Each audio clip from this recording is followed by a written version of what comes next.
आज सुनिए मुंशी प्रेमचंद की लिखी कहानी नया विवाह। हमारी देह पुरानी है, लेकिन इसमें सदैव नया रक्त दौड़ता रहता है। नए रक्त के प्रवाह पर ही हमारे जीवन का आधार निर्भर है। पृथ्वी की इस चिरंतन व्यवस्था में यह नयापन उसके एक एक अणु में, एक एक कण में, तारों में बसे हुए स्वरों की भांति गूंजता रहता है। ये 100 साल की बुढ़िया आज भी नवेली दुल्हन बनी हुई है। जब से लाला डंगामल ने नया विवाह किया है, उनका यौवन एक नए सिरे से जाग उठा है। जब उनकी पहली पत्नी जीवित थी, तब वे घर में बहुत कम रहते थे।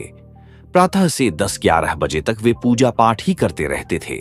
फिर भोजन करके दुकान चले जाते और वहां से 1 बजे रात लौटकर थके मांदे सो जाते। यदि लीला कभी कहती, जरा और सुबह आ जाया करो, तो वे बिगड़ जाते और कहते, क्या तुम्हारे लिए दुकान छोड़ दूं या रोजगार बंद कर दूं? यह वह जमाना नहीं है कि एक लौटा जल चढ़ाकर लक्ष्मी प्रसन्न कर ली जाए। आज उनकी चौखट पर माथा रगड़ना पड़ता है, फिर भी उनका मुंह सीधा नहीं होता। लीला बेचारी चुप हो जाती। अभी 6 महीने की बात है। लीला को ज्वर चढ़ा हुआ था। जब लाला जी दुकान जाने लगे, तब उसने डरते डरते कहा, देखो मेरा जी अच्छा नहीं है, जरा सुबह आ जाना। डंगामल ने पगड़ी उतारकर खूंटी पर लटका दी और बोले, अगर मेरे बैठे रहने से तुम्हारा जी अच्छा हो जाए तो मैं दुकान नहीं जाऊंगा। लीला हताश होकर बोली, मैं दुकान जाने को तो नहीं मना करती, केवल जरा सुबह आने को कहती हूं। उन्होंने पूछा, तो क्या मैं दुकान पर बैठा मौज किया करता हूं? लीला इसका क्या जवाब देती? पति का यह स्नेहहीन व्यवहार उसके लिए कोई नई बात नहीं थी। पिछले कई वर्षों से उसे इसका कठोर अनुभव हो रहा था कि उसके घर में कद्र नहीं है। वह अक्सर इस समस्या पर विचार किया करती, लेकिन वह अपना कोई अपराध नहीं पाती। वह पति की सेवा पहले से कहीं ज्यादा करती थी और उनके कार्यभार को हल्का करने की बराबर चेष्टा करती रहती। वह हमेशा प्रसन्न चित्त रहती, कभी उनकी इच्छा के विरुद्ध कोई काम नहीं करती। यदि उसकी जवानी ढल चुकी थी, तो इसमें उसका क्या अपराध था? किसकी जवानी सदैव स्थिर रहती है? अगर अब उसका स्वास्थ्य उतना अच्छा नहीं था, तो इसमें उसका क्या दोष? उसे बेकसूर क्यों दंड दिया जाता है? उचित तो यह था कि 25 साल का साहचर्य अब एक गहरी मानसिक और आत्मिक अनुरूपता का रूप धारण कर लेता, जो दोष को भी गुण बना लेता, जो पके फल की तरह ज्यादा रसीला, ज्यादा मीठा और ज्यादा सुंदर हो जाता। लेकिन लालाजी का वणिक हृदय हर एक पदार्थ को वाणिज्य की तराजू से तौलता था। बूढ़ी गाय जब न दूध दे सकती है न बच्चे, तब उसके लिए गौशाला ही सबसे अच्छी जगह होती है। उनके विचार में लीला के लिए इतना ही काफी था कि वह घर की मालकिन बनी रहे, आराम से खाए और पड़ी रहे। उसे अख्तियार था, चाहे जितने जेवर बनवाए, चाहे जितना स्नान और पूजा करे, केवल उनसे दूर रहे। मानव प्रकृति की जटिलता का एक रहस्य यह था कि डंगामल जिस आनंद से लीला को वंचित रखना चाहते थे, जिसकी उसके लिए कोई आवश्यकता ही नहीं समझते थे, खुद उसी के लिए सदैव प्रयास करते रहते थे। लीला 40 वर्ष की होकर बूढ़ी समझ ली गई थी, जबकि वे 43 के होकर अभी जवान ही थे, जवानी के उन्माद और उल्लास से भरे हुए। लीला के प्रति अब उनमें एक प्रकार की अरुचि उत्पन्न हो गई थी, और जब वह दुखिया अपनी त्रुटियों का अनुभव करके प्रकृति के निर्दय आघातों से बचने के लिए रंग और रोगन की आड़ लेती, तब लालाजी उसके बूढ़े नखरों से और भी घृणा करने लगते।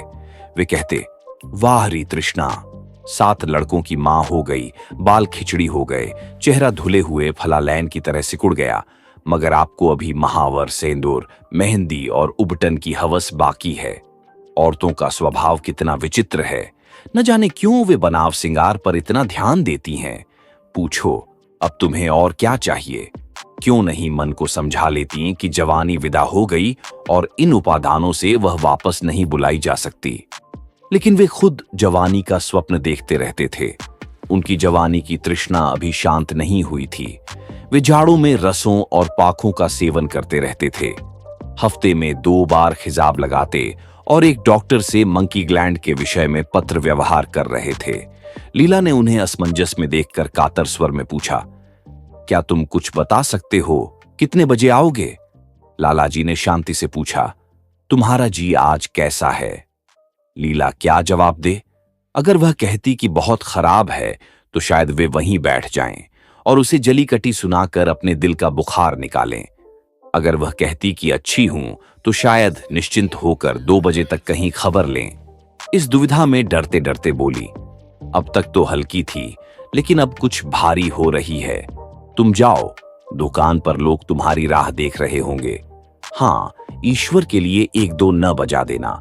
लड़के सो जाते हैं, मुझे जरा भी अच्छा नहीं लगता, जी घबराता है। सेठ जी ने अपने स्वर में स्नेह की चाशनी डालकर कहा, 12 बजे तक आ जरूर जाऊंगा।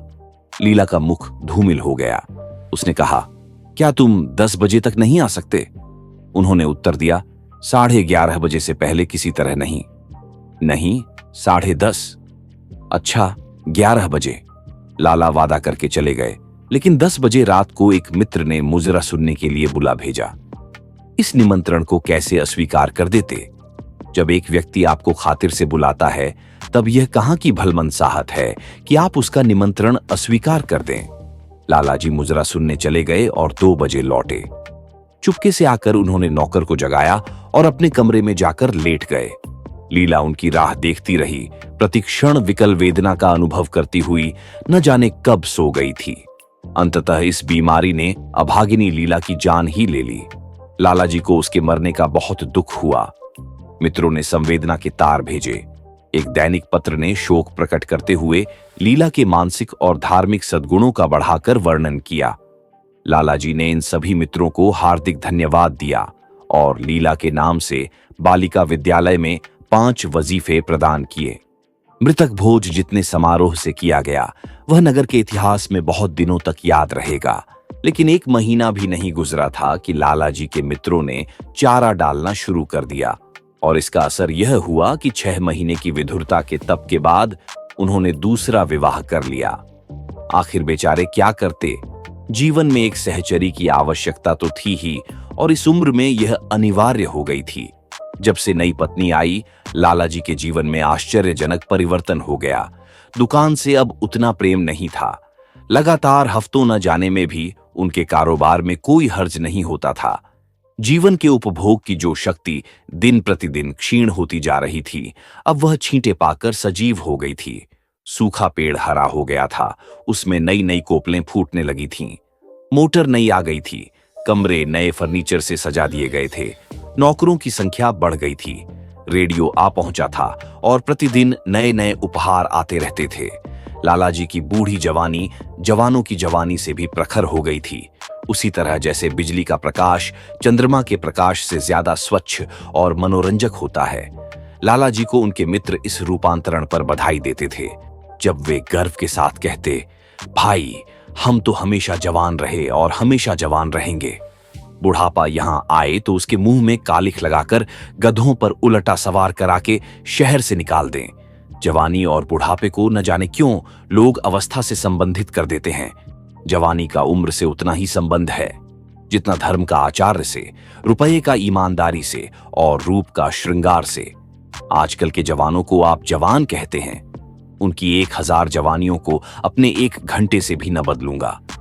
मालूम होता है उनकी जिंदगी में कोई उत्साह ही नहीं, कोई शौक नहीं। जीवन क्या है? गले में पड़ा हुआ एक ढोल है। यही शब्द घटा बढ़ाकर वे आशा के हृदय पटल पर अंकित करते रहे। उसे बराबर सिनेमा, थिएटर और दरिया की सैर के लिए आग्रह करते रहते, लेकिन आशा को न जाने क्यों इन बातों में जरा भी रुचि नहीं थी। वह जाती तो थी, मगर बहुत टाल मटोल करने के बाद एक दिन लालाजी ने आकर कहा, चलो आज बजरे पर दरिया की सैर करें। वर्षा के दिन थे, दरिया चढ़ा हुआ था।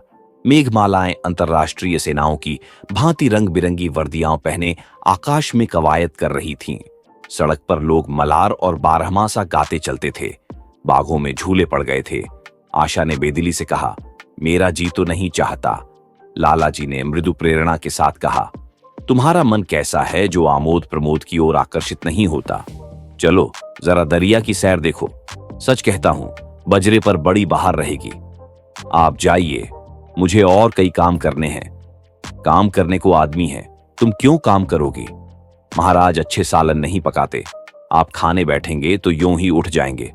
आशा अपने अवकाश का बड़ा भाग लालाजी के लिए तरह तरह का भोजन पकाने में ही लगाती थी। उसने किसी से सुन रखा था कि एक विशेष अवस्था के बाद पुरुष के जीवन का सबसे बड़ा सुख रसना का स्वाद ही रह जाता है। लाला जी की आत्मा खिल उठी। उन्होंने सोचा कि आशा को उनसे कितना प्रेम है कि वह दरिया की सैर को उनकी सेवा के लिए छोड़ रही है। एक लीला थी कि मान न मान चलने को तैयार रहती थी, पीछा छुड़ाना पड़ता था, ख्वामख्वाह सिर पर सवार हो जाती थी और सारा मजाक किरकिरा कर देती थी। स्नेह भरे उलाहने से बोले, तुम्हारा मन भी विचित्र है। अगर एक दिन सालन फीका ही रहा तो ऐसा क्या तूफान आ जाएगा। तुम तो मुझे बिल्कुल निकम्मा बना देती हो। अगर तुम नहीं चलोगी तो मैं भी नहीं जाऊंगा।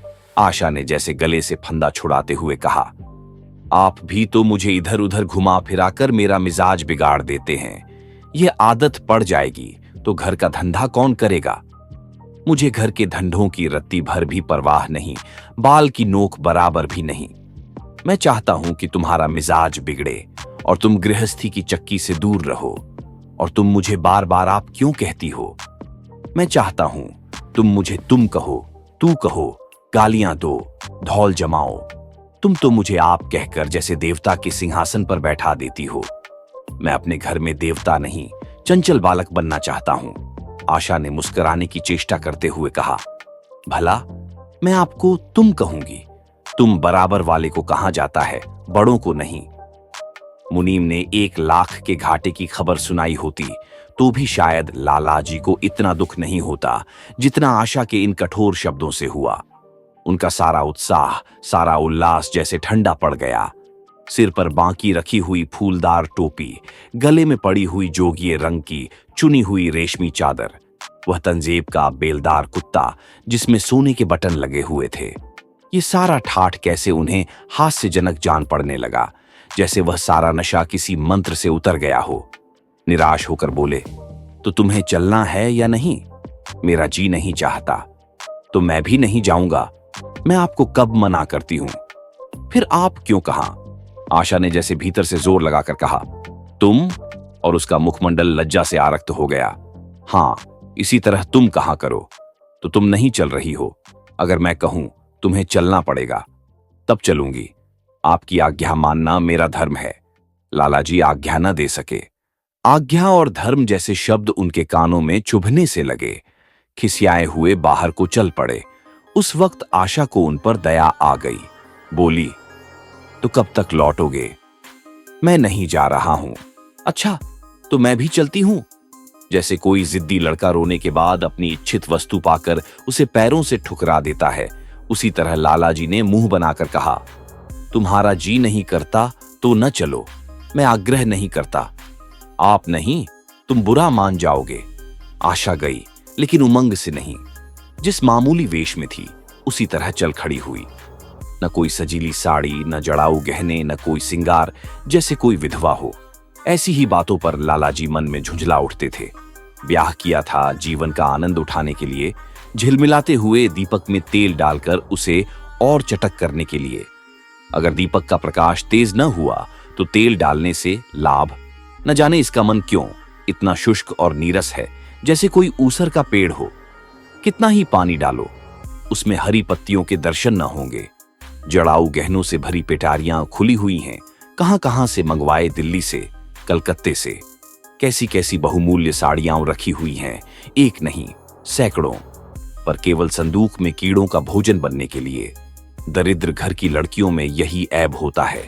उनकी दृष्टि सदैव संकीर्ण रही है। न खा सकें, न पहन सकें, न दे सकें। उन्हें तो खजाना भी मिल जाए तो यही सोचती रहेंगी कि खर्च कैसे करें। दरिया की सैर तो हुई, पर विशेष आनंद न आया। कई महीने तक आशा की मनोवृत्तियों को जगाने का असफल प्रयत्न करके लाला जी ने समझ लिया कि इसकी पैदाइश ही मुहर्रम की है, लेकिन फिर भी निराश न हुए। ऐसे व्यापार में एक बड़ी रकम लगाने के बाद वे उसमें अधिक से अधिक लाभ उठाने की वणिक प्रवृत्ति को कैसे त्याग देते। विनोद की नई नई योजनाएं पैदा की जाती। ग्रामोफोन अगर बिगड़ गया है, गाता नहीं या साफ आवाज नहीं निकलती, तो उसकी मरम्मत करानी पड़ेगी। उसे उठाकर रख देना मूर्खता है। इधर बूढ़ा महाराज एकाएक बीमार होकर घर चला गया था और उसकी जगह उसका 17-18 साल का जवान लड़का आ गया था। कुछ अजीब गंवार था, बिल्कुल झंगड़ उजड़। कोई बात ही न समझता था। जितने फुलके बनाता उतनी तरह के। हाँ, एक बात समान होती, सब बीच में मोटे होते, किनारे पतले। दाल कभी तो इतनी पतली जैसे चाय, कभी इतनी गाढ़ी जैसे दही। नमक कभी इतना कम कि बिल्कुल फीकी, कभी इतना तेज कि नींबू का शौकीन। आशा मुंह हाथ धोकर चौके में पहुंच जाती और इस डपोर शंख को भोजन पकाना सिखाती। एक दिन उसने कहा, तुम कितने नालायक आदमी हो जुगल। आखिर इतनी उम्र तक तुम घास खोदते रहे या भाड़ झोंकते रहे कि फुलके तक नहीं बना सकते। जुगल आंखों में आंसू भरकर कहता, बहू जी, अभी मेरी उम्र ही क्या है, 17वां ही तो पूरा हुआ है। आशा को उसकी बात पर हंसी आ गई। उसने कहा, तो रोटियां पकाना क्या 10-5 साल में आता है? आप 1 महीना सिखा दें बहू जी, फिर देखिए मैं आपको कैसे फुलके खिलाता हूं कि जी खुश हो जाए। जिस दिन मुझे फुलके बनाने आ जाएंगे, मैं आपसे कोई इनाम लूंगा। सालन तो अब मैं कुछ कुछ बनाने लगा हूं। क्यों? आशा ने हौसला बढ़ाने वाली मुस्कान के साथ कहा, सालन नहीं, वो बनाना आता है। अभी कल ही नमक इतना तेज था कि खाया न गया। मसाले में कचांधा आ रही थी। मैं जब सालन बना रहा था तब आप यहां कब थीं? अच्छा, तो मैं जब यहां बैठी रहूं तब तुम्हारा सालन बढ़िया पकेगा? आप बैठी रहती हैं तब मेरी अक्ल ठिकाने रहती है। आशा को जुगल की इन भोली बातों पर खूब हंसी आ रही थी। हंसी को रोकना चाहती थी, पर वह इस तरह निकली पड़ती थी जैसे भरी बोतल उड़ेल दी गई हो। और मैं नहीं रहती तब तो आपके कमरे के द्वार पर जा बैठता हूं, वहां बैठकर अपनी तकदीर को रोता हूं। आशा ने हंसी को रोककर पूछा, क्यों रोते क्यों हो? यह न पूछिए बहू जी, आप इन बातों को नहीं समझेंगी। आशा ने उसके मुंह की ओर प्रश्न की आंखों से देखा। उसका आशय कुछ तो समझ गई, पर न समझने का बहाना किया। तुम्हारे दादा आ जाएंगे तब तुम चले जाओगे? और क्या करूंगा बहू जी, यहां कोई काम दिलवा दीजिएगा तो पड़ा रहूंगा। मुझे मोटर चलाना सिखवा दीजिए, आपको खूब सैर कराया करूंगा। नहीं नहीं बहू जी, आप हट जाइए, मैं पतीली उतार लूंगा। ऐसी अच्छी साड़ी है आपकी, कहीं कोई दाग पड़ जाए तो क्या हो? आशा पतीली उतार रही थी। जुगल ने उसके हाथ से सड़सी ले लेनी चाहिए। दूर रहो, फूहड़ तो तुम हो ही, कहीं पतीली पांव पर गिरा ली तो महीनों झींकोगे। जुगल के मुख पर उदासी छा गई। आशा ने मुस्कुराकर पूछा, क्यों, मुंह क्यों लटक गया सरकार का? जुगल रुआंसा होकर बोला, आप मुझे डांट देती हैं बहू जी, तब मेरा दिल टूट जाता है। सरकार कितना ही घुड़के, मुझे बिल्कुल भी दुख नहीं होता। आपकी नजर कड़ी देखकर मेरा खून सर्द हो जाता है। आशा ने दिलासा दिया, मैंने तुम्हें डांटा तो नहीं, केवल यही तो कहा कि कहीं पतीली तुम्हारे पांव पर गिर पड़े तो क्या होगा। हाथ ही तो आपका भी है, कहीं आपके ही हाथ से छूट पड़े तो। लाला डंगामल ने रसोई घर के द्वार पर आकर कहा, आशा जरा यहां आना, देखो तुम्हारे लिए कितने सुंदर गमले लाया हूं, तुम्हारे कमरे के सामने रखे जाएंगे। तुम यहां धुएं ढाकड़ में क्यों हलाकान होती हो? इस लड़के से कह दो कि जल्दी महाराज को बुलाए, नहीं तो मैं कोई दूसरा आदमी रख लूंगा। महाराजों की कमी नहीं है, आखिर कब तक कोई रियायत करे? गधों को तो जरा भी तमीज नहीं आई। सुनता है जुगल, लिख दे आज अपने बाप को। चूल्हे पर तवा रखा हुआ था। आशा रोटियां बेलने में लगी थी। जुगल तवे के लिए रोटियों का इंतजार कर रहा था। ऐसी हालत में भला आशा कैसे गमले देखने जाती? उसने कहा, जुगल रोटियां टेढ़ी मेढ़ी बेल देगा। लाला जी ने कुछ चिढ़कर कहा, अगर रोटियां टेढ़ी मेढ़ी बेलेगा तो निकाल दिया जाएगा। आशा अनसुनी करके बोली, 10-5 दिन में सीख जाएगा, निकालने की क्या जरूरत है? तुम आकर बतला दो गमले कहां रखे जाए। कहती तो हूं रोटियां बेल कर आऊंगी। नहीं, मैं कहता हूं तुम रोटियां मत बेलो, आप तो ख्वामख्वाह जिद करते हैं। लाला जी सन्नाटे में आ गए। आशा ने कभी इतनी रुखाई से उन्हें जवाब न दिया था, और यह केवल रुखाई न थी, इसमें कटुता भी थी। लज्जित होकर चले गए। उन्हें ऐसा क्रोध आ रहा था कि इन गमलों को तोड़कर फेंक दें और सारे पौधों को चूल्हे में डाल दें। जुगल ने सहमे हुए स्वर में कहा, आप चली जाइए बहू जी, सरकार बिगड़ जाएंगे। बको मत, जल्दी जल्दी फुलके सेंको, नहीं तो निकाल दिए जाओगे। और आज मुझसे रुपये लेकर अपने लिए कपड़े बनवा लो। भिखमंगो जैसी सूरत बनाए घूमते हो।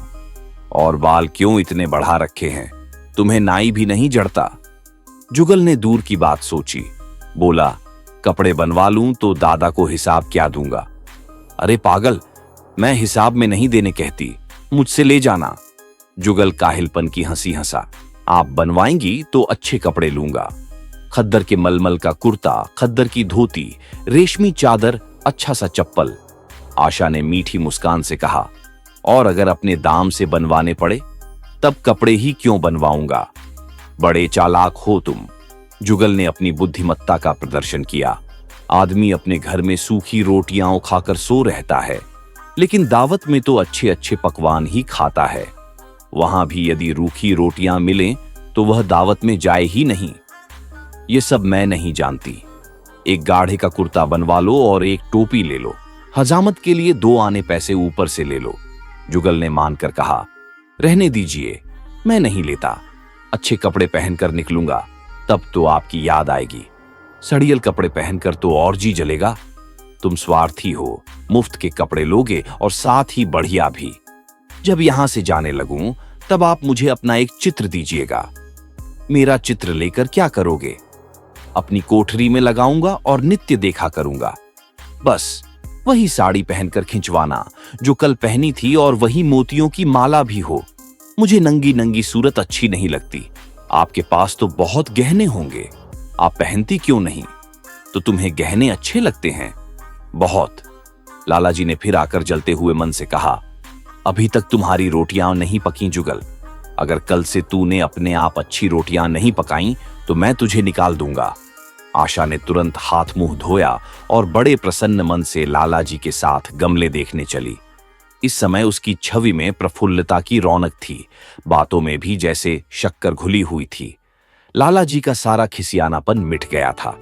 उसने गमलों को मुग्ध आंखों से देखा। उसने कहा, मैं इनमें से कोई गमला न जाने दूंगी, सब मेरे कमरे के सामने रखवाना। सब कितने सुंदर पौधे हैं, वाह! इनके हिंदी नाम भी मुझे बतला देना। लालाजी ने छेड़ा, सब गमले क्या करोगी? 10-5 पसंद कर लो, शेष मैं बाहर रखवा दूंगा। जी नहीं, मैं एक भी ना छोड़ूंगी, सब यहीं रखे जाएंगे। बड़ी लालचिन हो तुम। लालचिन ही सही, मैं आपको एक भी न दूंगी। 2-4 तो दे दो, इतनी मेहनत से लाया हूं। जी नहीं, इनमें से एक भी न मिलेगा। दूसरे दिन आशा ने अपने को आभूषण से खूब सजाया और फिरोजी साड़ी पहनकर निकली। तब लालाजी की आंखों में ज्योति आ गई। समझे, अवश्य ही अब उनके प्रेम का जादू कुछ कुछ चल रहा है। नहीं तो उनके बार बार के आग्रह करने पर भी, बार बार याचना करने पर भी उसने कोई आभूषण न पहना था। कभी कभी मोतियों का हार गले में डाल लेती थी, वह भी ऊपरी मन से। आज वह आभूषणों से अलंकृत होकर फूली नहीं समाती, इतराती जाती है, मानो कहती हो, देखो मैं कितनी सुंदर हूं। पहले जो बंद कली थी वह आज खिल गई थी। लालाजी पर घड़ों नशा चढ़ा हुआ था। वे चाहते थे उनके मित्र और बंधु वर्ग आकर इस सोने की रानी के दर्शनों से अपनी आंखें ठंडी करें, देखें कि वह कितनी सुखी, संतुष्ट और प्रसन्न है। जिन विद्रोहियों ने विवाह के समय तरह तरह की शंकाएं की थीं, वे आंखें खोलकर देखें कि डंगामल कितना सुखी है। विश्वास, अनुराग और अनुभव ने चमत्कार किया है। उन्होंने प्रस्ताव किया, चलो कहीं घूम आए। बड़ी मजेदार हवा चल रही है। आशा इस वक्त कैसे जा सकती थी? अभी उसे रसोई में जाना था, वहां से कहीं 12-1 बजे फुर्सत मिलेगी। फिर घर के दूसरे धंधों सिर पर सवार हो जाएंगे। सैर सपाटे के पीछे क्या घर चौपट कर दें। सेठ जी ने उसका हाथ पकड़ लिया और कहा, नहीं, आज मैं तुम्हें रसोई में न जाने दूंगा। महाराज के किए कुछ न होगा। तो आज उसकी शामत भी आ जाएगी। आशा के चेहरे की प्रफुल्लता गायब हो गई। उसका मन उदास हो गया। वह एक सोफे पर लेट गई और बोली, आज न जाने क्यों कलेजे में मीठा मीठा दर्द हो रहा है। ऐसा दर्द तो पहले कभी नहीं हुआ। सेठ जी घबरा गए। ये दर्द कब से हो रहा है?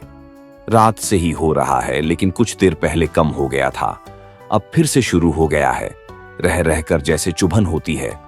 सेठ जी मन ही मन खुश हो उठे। अब वे गोलियां अपना असर दिखा रही थीं। राजवैद्य जी ने पहले ही कहा था कि इनका सेवन जरा सोच समझ कर कीजिएगा। क्यों न हो, वे खानदानी वैद्य हैं। उनके पिता बनारस के महाराज के चिकित्सक थे। पुराने और परीक्षित नुस्खे उनके पास हैं। सेठ जी ने आशा से पूछा, तो रात से ही यह दर्द हो रहा है? तुमने मुझसे कहा क्यों नहीं? नहीं तो मैं वैद्य जी से कोई दवा मंगवा लेता। आशा ने जवाब दिया, मैंने सोचा था खुद ही ठीक हो जाएगा, लेकिन अब यह बढ़ रहा है। सेठ जी ने पूछा, कहाँ दर्द हो रहा है, जरा देखूं, कहीं सूजन तो नहीं है? सेठ जी ने आशा के आंचल की तरफ हाथ बढ़ाया तो आशा शर्म से सिर झुका ली। उसने कहा, तुम्हारी यह शरारत मुझे अच्छी नहीं लगती। मैं जान दे दूंगी और तुम्हें हंसी सूझ रही है। जाकर कोई दवा ला दो। सेठ जी अपने पुरुषार्थ का यह प्रमाण पत्र पाकर अत्यधिक प्रसन्न हुए, जैसे कोई राय बहादुरी का खिताब मिल गया हो।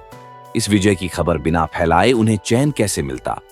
जो लोग उनके विवाह पर टीका टिप्पणी कर रहे थे, उन्हें नीचा दिखाने का यह अच्छा अवसर था, और वह भी इतनी जल्दी। सेठ जी पहले पंडित भोलानाथ के पास गए और मन की बात खोलकर बोले, भाई, मैं बड़ी परेशानी में फंस गया हूं। कल से उनके कलेजे में दर्द हो रहा है और कुछ समझ नहीं आ रहा। कहती हैं ऐसा दर्द पहले कभी नहीं हुआ था। भोलानाथ ने कोई विशेष सहानुभूति नहीं दिखाई। फिर सेठ जी लाला फागमल के पास पहुंचे और उनसे भी वही बात दोहराई। फागमल ठिठोली करते हुए बोला, मुझे तो आपकी शरारत मालूम होती है। सेठ जी की बाँछें खिल गईं। उन्होंने कहा, मैं अपना दुखड़ा सुना रहा हूं और तुम्हें मजाक सूझ रहा है। तुम्हारे अंदर जरा भी इंसानियत नहीं है। फागमल ने मुस्कुराकर कहा, मैं मजाक नहीं कर रहा हूं, इसमें मजाक की क्या बात है? वे हैं कोमलांगी और आप ठहरे पहलवान। अगर यह बात गलत निकले तो मूंछें मुड़ा लूं। सेठ जी की आंखों में चमक आ गई। उनके मन में यौवन की भावना जाग उठी और उसके साथ ही चेहरे पर भी यौवन की झलक आ गई। उनकी छाती कुछ और चौड़ी हो गई। चलते समय उनके कदम जमीन पर और जोर से पड़ने लगे और टोपी भी थोड़ी टेढ़ी हो गई। उनकी चाल में एक अलग ही शान दिखने लगी। जुगल ने आशा को सिर से पांव तक जगमगाते देखा और बोला, बहू जी, आप इसी तरह सज संवर कर रहा करें। आज मैं आपको चूल्हे के पास नहीं आने दूंगा। आशा ने नयनों से बाण चलाते हुए कहा, क्यों, आज ये नया हुक्म क्यों? पहले तो कभी मना नहीं किया। जुगल ने कहा, आज की बात दूसरी है। आशा ने मुस्कुराकर कहा, जरा सुनूं तो, क्या बात है? मैं डरता हूं कि आप नाराज न हो जाए। नहीं नहीं, कहो, मैं नाराज नहीं होऊंगी। आज आप बहुत सुंदर लग रही हैं। लाला डंगामल ने कई बार आशा के रूप और यौवन की प्रशंसा की थी, मगर उनकी बातों में उसे बनावट की गंध आती थी। उनके शब्द ऐसे लगते थे जैसे कोई पंगु दौड़ने की कोशिश कर रहा हो। मगर जुगल के इन सरल शब्दों में एक सच्चाई थी जो आशा को भीतर तक छू गई। आशा ने कहा, तुम मुझे नजर लगा दोगे जुगल, इस तरह क्यों घूर रहे हो? जब यहां से चला जाऊंगा तब आपकी बहुत याद आएगी। आशा ने पूछा, रसोई बनाकर तुम दिन भर क्या करते हो? कहीं दिखते भी नहीं। सरकार रहते हैं इसलिए नहीं आता। अब तो मुझे नौकरी से निकालने की धमकी मिल रही है। देखिए भगवान कहां ले जाते हैं। आशा की भौहें तन गईं। उसने कहा, कौन तुम्हें नौकरी से निकाल रहा है? सरकार ही कहते हैं, तुझे निकाल दूंगा। आशा ने गंभीरता से कहा, अपना काम करते रहो, कोई नहीं निकालेगा। अब तो तुम फुलके भी अच्छे बनाने लगे हो। जुगल ने कहा, सरकार बड़े गुस्से वाले हैं। आशा ने विश्वासपूर्वक कहा, 2-4 दिन में उनका गुस्सा शांत कर दूंगी। जुगल ने फिर उसी निर्भीकता से कहा, आपके साथ चलते हैं तो आपके पिता जैसे लगते हैं। आशा ने उसे डांटते हुए कहा, तुम बड़े मुंह फट हो, खबरदार जबान संभालकर बात किया करो। लेकिन आशा की यह नाराजगी उनके मन की स्थिति को नहीं छिपा सकी। जुगल के शब्द उसके दिल के कोने में कहीं गहरे उतर गए थे। जुगल ने फिर हिम्मत करके कहा, मेरा मुंह कोई बंद कर ले, यहां सभी यही कहते हैं। मेरा विवाह अगर 50 साल की किसी बुढ़िया से कर दिया जाए तो मैं घर छोड़कर भाग जाऊंगा या खुद जहर खा लूंगा या उसे जहर देकर मार डालूंगा। फांसी ही तो होगी। आशा अब अपनी नाराजगी बनाए नहीं रख सकी। जुगल ने उसके दिल के तार छेड़ दिए थे। बहुत कोशिश के बावजूद वह मन की व्यथा को छिपा नहीं सकी और बोली, भाग्य भी तो कोई चीज होती है। ऐसा भाग्य भाड़ में जाए। आशा ने हंसते हुए कहा, तुम्हारा विवाह किसी बुढ़िया से ही करूंगी, देख लेना। जुगल ने मजाकिया अंदाज में कहा, तो मैं भी जहर खा लूंगा, देख लीजिएगा। आशा ने कहा, क्यों? बुढ़िया तुम्हें ज्यादा प्यार करेगी, ज्यादा ख्याल रखेगी, तुम्हें सही रास्ते पर चलाएगी। यह सब मां का काम है। बीवी जिस काम के लिए होती है उसी के लिए होनी चाहिए। आशा ने उसे फिर से छेड़ा, आखिर बीवी किस काम के लिए होती है? तभी मोटर की आवाज सुनाई दी। आशा का सिर से खिसका हुआ आंचल अचानक कंधों पर आ गया। उसने जल्दी से आंचल को सिर पर ठीक किया और बोली, लाला जी, भोजन करके चले जाइए, तब आना। मुंशी प्रेमचंद की कहानी नया विवाह से हमें कई महत्वपूर्ण शिक्षाएं मिलती हैं। सबसे पहले यह कहानी विवाह के सामाजिक पहलुओं और व्यक्तिगत भावनाओं के बीच के संघर्ष को उजागर करती है। इसमें दिखाया गया है कि विवाह केवल दो व्यक्तियों के बीच का रिश्ता नहीं होता, बल्कि यह समाज की धारणाओं और अपेक्षाओं से भी प्रभावित होता है। प्रेमचंद ने यह सिखाया है कि विवाह में प्यार और समझदारी की आवश्यकता होती है, न कि केवल बाहरी दिखावे और परंपराओं का पालन करना। कहानी के पात्रों के माध्यम से हमें यह समझने को मिलता है कि रिश्तों में ईमानदारी और पारस्परिक सम्मान का कितना महत्व है। जब एक साथी की इच्छाएं और भावनाएं अनसुनी होती हैं, तो वह रिश्ता कमजोर हो जाता है। इसके अलावा प्रेमचंद ने इस बात पर भी प्रकाश डाला है कि समाज में बदलाव और नए विचारों की स्वीकार्यता आवश्यक है। पुराने रूढ़िवादियों के खिलाफ खड़े होकर अपनी खुशियों का चुनाव करने की बात कहानी में प्रमुखता से दिखाई गई है। कुल मिलाकर नया विवाह एक गहरी सामाजिक टिप्पणी है जो प्रेम, समझदारी और व्यक्तिगत स्वतंत्रता के महत्व को रेखांकित करती है। यह हमें यह सिखाती है कि रिश्ते में सच्चाई और भावनात्मक जुड़ाव होना चाहिए ताकि एक सफल और खुशहाल जीवन संभव हो सके। आप सुन रहे थे मुंशी प्रेमचंद की लिखी कहानी नया विवाह।